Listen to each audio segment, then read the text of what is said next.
I'll Thank stop. you, Wait, I'll stop Manav. sharing. Yeah. Since we are running very low on time, so I will just give you a quick overview of task two, and then if you have any doubts, we can discuss. All right. So, is my screen visible?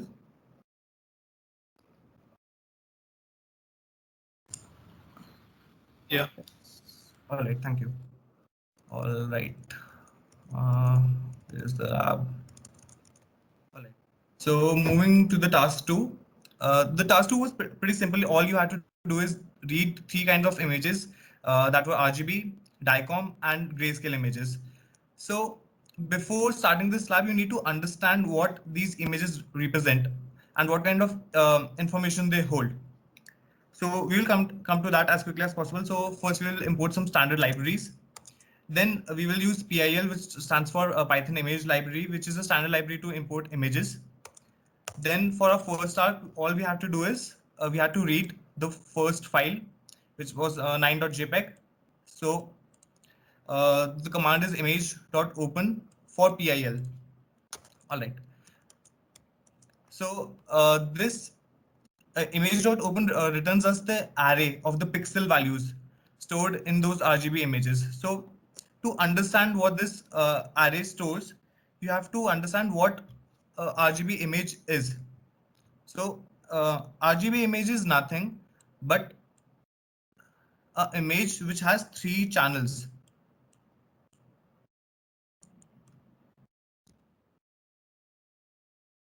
Which is red, green, blue.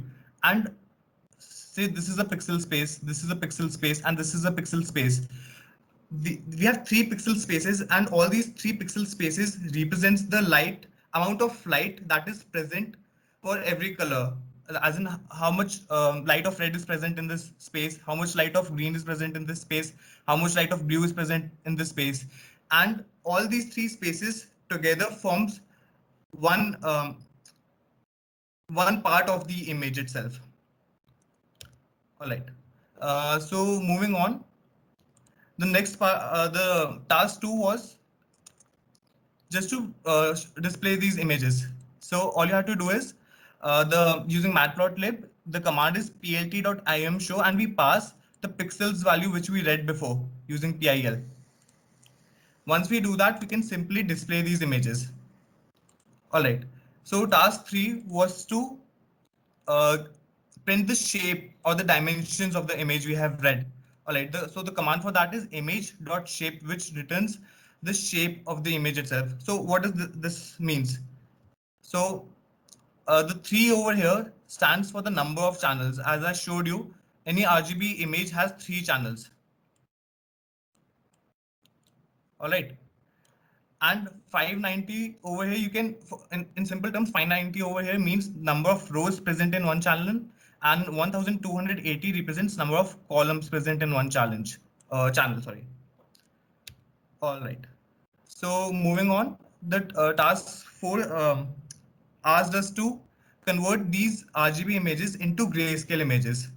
Now, grayscale images, unlike RGB images, have only one channel, and in this one channel, each pixel space represents the light uh, of black color. So if this is 0, this will be white. If this is 255, this will be black. So that's why all the pixels are between white and black. All right. So our task was to take any 5 or 6 images and then convert them into the grayscale format. All right. So we did that using OpenCV, and the command for converting any RGB image into its corresponding grayscale image is cv2.cvtcolor image. This was our original array, and this is the format in which we want to convert our original image to. So in our case, it was cv2 color from BGR to gray. Now you may see why we are converting to BGR while the image we had was actually RGB. This is because when we read any image through OpenCV, then by default it reads the image in BGR format, which is blue, green, red. All right. So moving on to the task 5. Task 5 was to read and print dimensions of any DICOM images. Now, to complete this task, you should know what any DICOM image represents. So DICOM image is not simply any uh, RGB image or any grayscale image. DICOM images are generally 3D images, which is commonly used in medical industries. So you can read more about it. What's so special about DICOM images that it is used in medical industry. But to understand the structure of DICOM images, let me show you a picture. So DICOM images are generally 3D images with a structure like this. You have multiple stacks of channels. So in simpler terms, you can say any DICOM images will have multiple sets of RGB channels. That may not be the case every time, but to understand the concept of DICOM images, you can say there are multiple stacks of RGB channels stacked together. All right. Moving back to the code.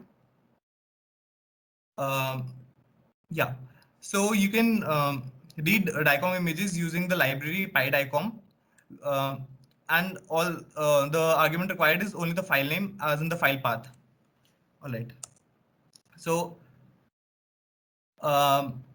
you can read the pixel values of any DICOM values, any DICOM images using dataset.pixel array. This is the image name, and this is the command.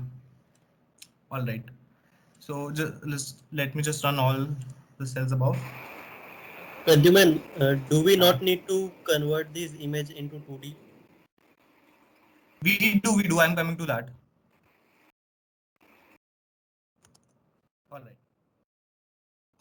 So the DICOM images dataset was already provided with the repo itself. So as I told you, you can read the images using PyDICOM, and the command being pydicom.dcmread. All right. Then you have to read the pixel array, which is represented by dot pixel array, and then you can read this. You can similarly read the shape of it. All right. Now, as someone pointed out, that we have to convert it into a 2D shape. So this is because, as I told you, any DICOM image is in a 3D format. So you have multiple slices of images, and each slice of that image actually represents different images. So I don't have any image right now to visualize it, but I hope you're getting the gist of it. What I mean by different slices of images. And all right. So Just yeah. to add up, like it's like when we look into the video is nothing. It's contain multiple frames. Multiple frames means multiple videos. So this DICOM images is like a very short video which contain multiple layers over there. The one image, then another image, then another image, and so on. So that is like multiple images stacked together. So it will become a three-dimensional images. All right. So just a second.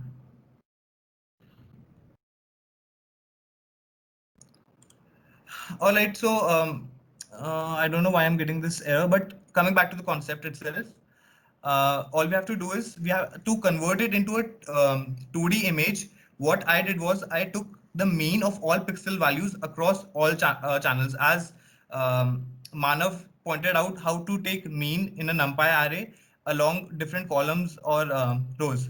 So what I did was I took the mean of all pixel values to make one pixel space, and I got the shape of the image as one. Okay, that's why it's coming wrong.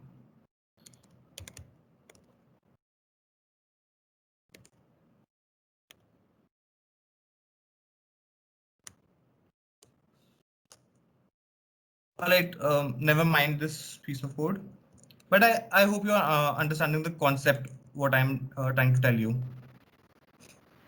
Can you repeat the pixel array dot mean part and why you are reshaping it?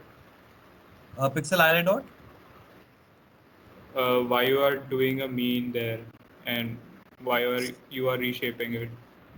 Let me open. Pradyum, are you having trouble plotting it?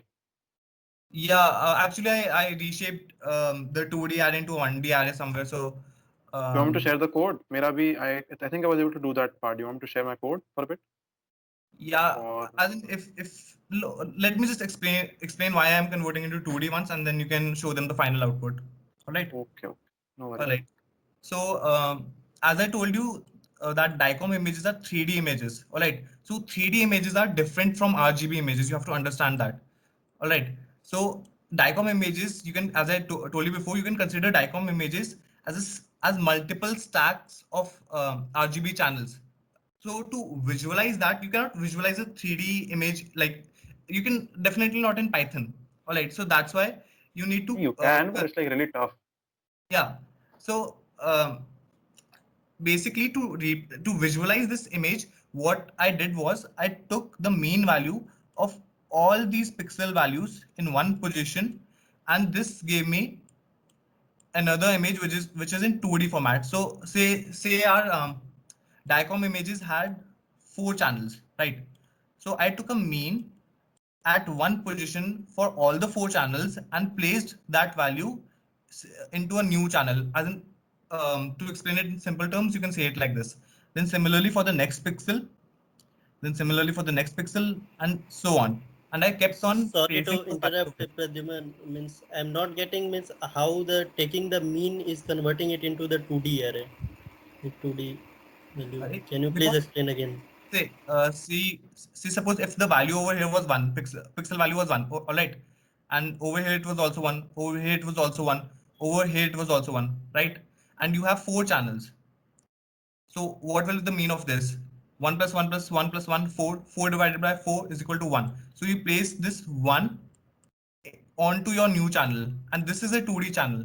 So right now, as in before converting it into a 2D form, the channel width was 4, and now the channel width is 1.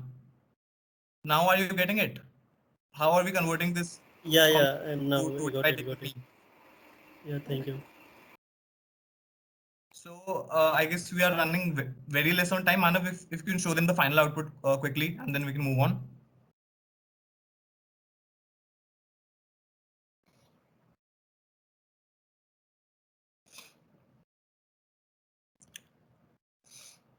Yeah, so this is how the final output would look like after reshaping the images.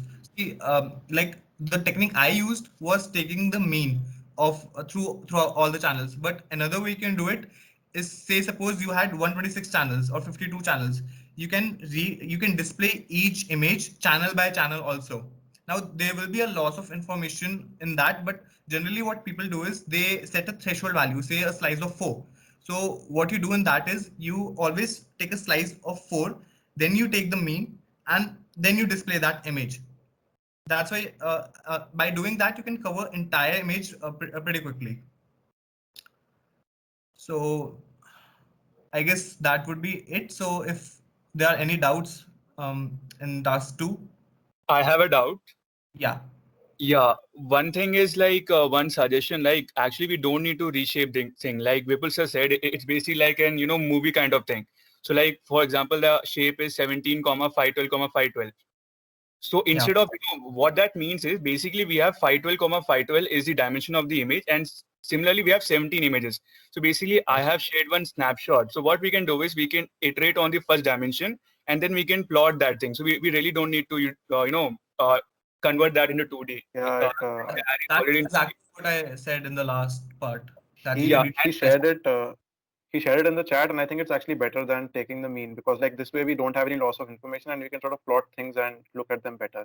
yes. And one more doubt I have is like for the grayscale image, we actually do a color map, right? Like we do a grayscaling either using OpenCV or using some other thing. But like while showing, like why do we need to do a color map to gray? Like why can't we straight away show the image, because we are doing the grayscaling, right? Thing with that is sometimes say it depends on the library you are using actually. I guess we were using OpenCV in the example I was showing you. So sometimes what happens is that it automatic, if you don't put a map on it, then whatever library you are using, it does not know that it's a grayscale image, or what you want to represent is actually a grayscale image. So it automatically adds some kind of color to it. Okay, makes sense. Okay, thanks. All right, so I guess we can move on. Himanshu, you can take over.